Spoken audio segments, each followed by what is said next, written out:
جو حکم حج کا حکم اللہ اور اس کے رسول نے دیا ہے قرآن کریم میں منصوص ہے.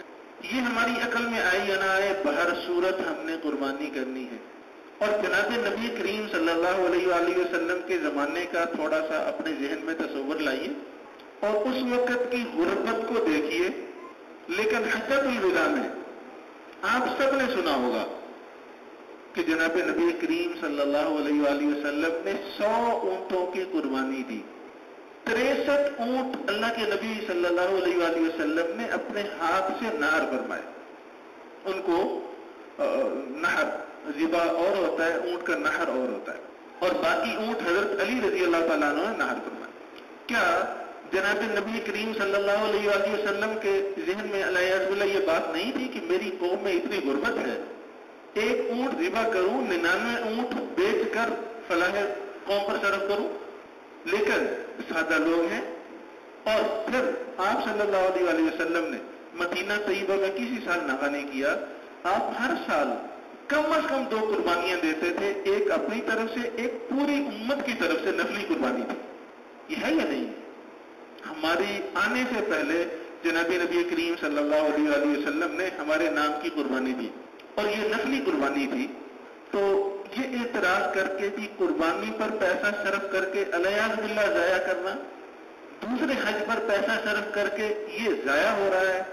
در حقیقت وہ اسلام کو نہیں، وہ ارکان اسلام سے نفرت ہمارے دلوں میں بٹھا رہے ہیں، ہمیں عقل مندی گویا کے سکھا رہے ہیں. اور یاد رکھو ہمارا دین نری عقل کا نام نہیں ہے، شریعت نری عقل کا نام نہیں ہے. یہاں تو عقل صرف مخالف بہت ساری چیزیں.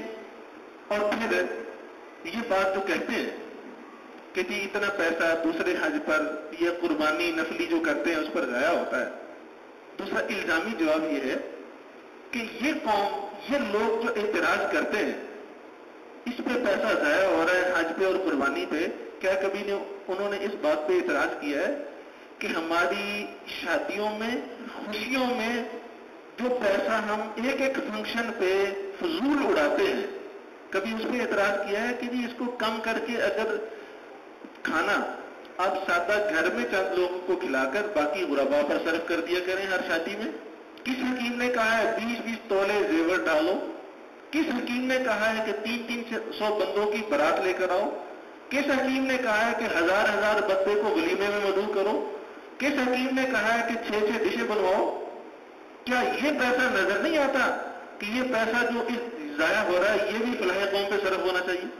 پھر ہماری غمیوں میں کتنا پیسہ، ہماری جو عام رسومات چلتی ہے 40 پہ ہمارے خود علم میں 10 بچڑے ذبح ہوئے، پتہ چلے بڑے چودھری صاحب ہیں اور بڑے چودھری صاحب کا جیلم ہے، برسی میں اتنے خرچ ہوتے ہیں.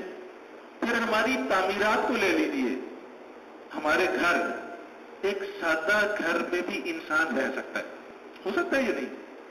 ایک پھر اندر کی ہماری آرائش ہے، اپنے آرام کے لیے کچھ چیزیں لگا لیں. یہ جو نمائش پر اتنا صرف ہو رہا ہے، آپ بلڈنگیں دیکھیں صرف باہر دکھانے کے لیے اس پر جو کروڑوں روپیہ صرف ہو رہا ہے، کبھی کسی دانشور نے یہ مشورہ دیا ہے کہ اس بلڈنگوں پر اتنا خرچ جو ہو رہا ہے یہ کم کر کے غریبوں پہ صرف کر دو؟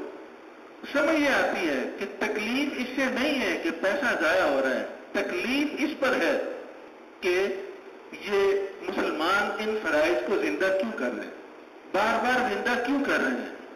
نہ قربانی رہے نہ حج میں رہے. آپ دیکھ لیں مشکل بنایا جا رہا ہے ان چیزوں کو، حج کو بھی مشکل بنایا جا رہا ہے. یہ وہ لابیر ہیں جو ایسے مشورے دیتی ہیں کہ جی بہت آپ کا جو لیڈر ہے، آپ کی جو حکومت ہے بڑے اچھے فیصلے کرنے کو جا رہی ہے کہ جی یہ مہنگا کر دو، باقی دنیا جہاں کے خلافات وہ آپ کے لیے سستے ہیں. اب جائیں عیاشی فحاشی کے لیے جہاں جائیں سستی ہے، لیکن یہ جتنے فرائض ہیں ان کو مشکل بنایا جا رہا ہے. در حقیقت یہ تھیوری انہی دشمنان اسلام کی ہے. تو عرض یہ کر رہا ہوں کہ قربانی ایک ہو یا زیادہ، اس میں پیسہ ضائع نہیں ہوتا. پیارے آقا صلی اللہ علیہ وآلہ وسلم نے فرمایا کہ جو آدمی کسی نیکی پہ پیسہ صرف کرتا ہے فَهُوَ يُخْلِفُهُ، اللہ اس کو اس کا نعم البدل ضرور عطا کرتے ہیں، اس کو اس کا بدل ملتا ہے. روایات میں پچھلے دنوں میں نے ذکر کیا صبح کے درسوں میں کہ انسان جو بھی خرچ کرتا ہے کسی بھی کار خیر میں، حتیٰ کہ اپنے بیوی بچوں پر، اس کو اس کا نعم البدل ملتا ہے. لیکن انسان جو تعمیر پہ صرف کرتا ہے یا کسی گناہ میں صرف کرتا ہے، اس کا نعم البدل اللہ نہیں دیتے، باقی ہر نیک عمل کا ملتا ہے. تو یہاں ہمیں جناب نبی کریم صلی اللہ علیہ وسلم کی تعلیمات کیوں بھول جاتی ہے؟ یہ سوچنا چاہیے کہ یہ اگر ہم قربانی کریں گے میرا اللہ اس کا نعم البدل عطا کرے گا، اور یقیناً ملتا ہے.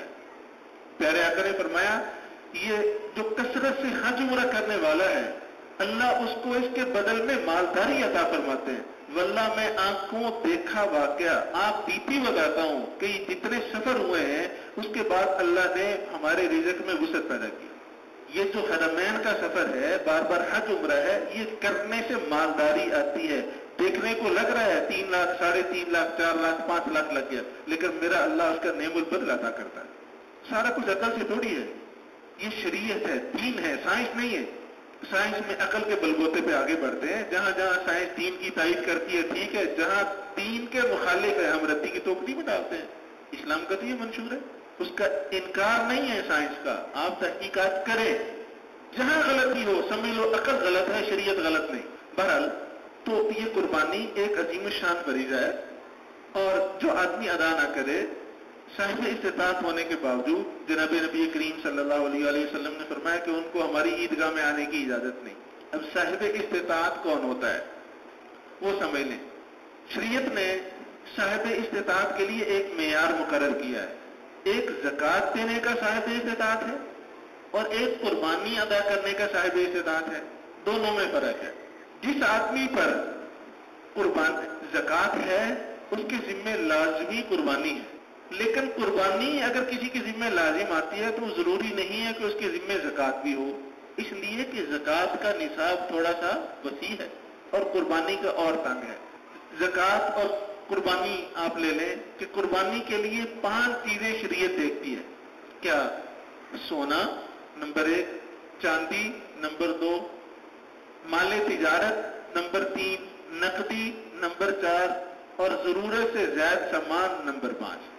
سونا، چاندی، مال تجارت، نقدی اور ضرورت سے زائد سامان، یہ 5 چیزیں مل کر یا 4 چیزیں مل کر یا 3 چیزیں مل کر یا 2 چیزیں مل کر 52.5 تولہ چاندی کی مالیت کو پہنچ جائے، ان کا مجموعہ. تو شریعت کہتی ہے یہ صاحب استطاعت ہے. شریعت کی نظر میں وہ غنی ہے، دنیا کی نظر میں غنی ہو یا نہ ہو. یہاں تو غنا کے معیارات بدلتے رہتے ہیں. اب یہ دیکھ رہے ہیں کہ سونا، چاندی، مال تجارت، نقدی، ضرورت سے زائد سامان کی تفصیل یہ ہے کہ ہمارے 4 جوڑے گرمیوں کے، 4 جوڑے سردیوں کے، شریعت کہتی ہے ہر انسان کی ضرورت ہے.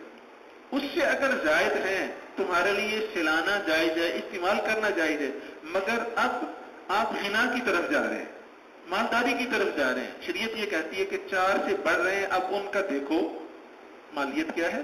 اب دیکھو بسا اوقات ایک جوڑا 15-15 ہزار کا بھی لوگ زیب تن کرتے ہیں، 10-10 جوڑے رکھے ہوئے ہیں، اس کی مالیت. جوتے ہیں، ایک عام استعمال کا ہے، 2 آنے جانے کے آپ لگا لیں، 3 جوڑے ہیں جوتوں کے، لیکن 10-10 گھر میں جا رکھے ہیں. موبائل کی ضرورت اس کی 10-12 ہزار کی ہے، اس نے لاکھ روپے کا موبائل رکھا ہوا ہے، یہ ضرورت سے زائد ہے.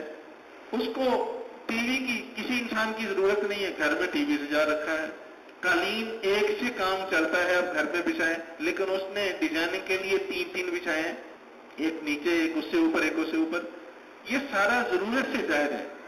تو شریعت یہ کہتی ہے کہ تم اس کو آرائش کے لیے، ذبائش کے لیے رکھ سکتے ہو، یہ نہیں ہے کہ ناجائز ہے، لیکن یہ چیزیں کاؤنٹ ہوں گی کہ آپ غنا کی طرف جا رہے ہیں.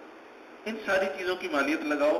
سونا موجود ہے، اس کی چاندی ہے، اس کی تجارت ہے، اس کی نقد جو آپ کا بینک بیلنس ہے، اس کو سب کو جمع کرو. 52.5 تولہ چاندی کی قیمت اس وقت 55-60 ہزار ہے. 1100 سے اوپر چاندی جا رہی ہے تو تقریباً 55-60 کے لگ بھگ بنے گا. اگر کسی کے پاس یہ چیزیں مل ملا کے اتنی ہو جاتی ہے، اس کے ذمہ قربانی آ جاتی ہے. اب آپ کہیں گے کہ جی قربانی کا جانور تو ابھی 20-25 ہزار کا ملتا ہے. بھئی آپ کو کس نے کہا کہ آپ نے چھوٹا ہی کرنا ہے؟ بکرا وہ بھی دیسی نسل کا کرنا ہے، آپ ٹیڈی نسل کا کر لیں، پٹ لے لیں، وہ بھی 10-12 ہزار کی مل جاتی ہے. اگر آپ منڈی میں جائیں نا، فریضہ ادا آپ نے اپنی استطاعت کے مطابق نہیں کر سکتے، کسی بڑے جانور میں حصہ رکھ لیں، 10 سے لے کر 12-14 ہزار تک حصے ڈال رہے ہیں، آپ اس کے اندر حصہ رکھ لیں، مگر فریضے سے غافل نہ ہوں۔ یہ تو ہم نے معیار بنا لیا ہے، اگر قربانی کرنی ہے تو ایسی پتہ چلے محلے میں جناب بکرا لائے ہیں فلاں صاحب، پھر وہ اللہ کے لیے تو نہ ہوا، وہ نمائش ہوئی۔ اگر آپ نے فریضہ ادا کرنا ہے اپنی استطاعت میں رہ کے، جو ہے اس انداز کا لے کے آپ قربانی کر دیں، خدا کے لیے اگر کر رہے ہیں۔ اگر بندوں کو دکھانا ہے پھر آپ پہلے لائیں، موٹا تازہ لے کر آئیں، تاکہ پتہ چلے کہ جی فلاں بزرگ جو ہے صاحب ثروت، وہ 5 لاکھ کا بچڑا لے کر آئے ہیں، 3 لاکھ کا بکرا لے کر آئے ہیں، وہ پھر لوگوں کے لیے تو ہے، اللہ کے لیے نہیں ہے۔ لیکن جس کے ذمہ قربانی ہے، میں عرض کر رہا ہوں، وہ آج بھی 10,000 سے لے کر 15,000 کے بیچ قربانی کر سکتا ہے، وہ قربانی کرے، وہ عورت ہو یا مرد، اس کے ذمہ ضروری ہے کہ قربانی کرے، ورنہ جناب نبی کریم صلی اللہ علیہ وسلم کی یہ وعید وہ ہے کہ پھر وہ عید پڑھنے بھی نہ آئے۔ اللہ کریم مجھے اور آپ کو توفیق عمل نصیب فرمائے۔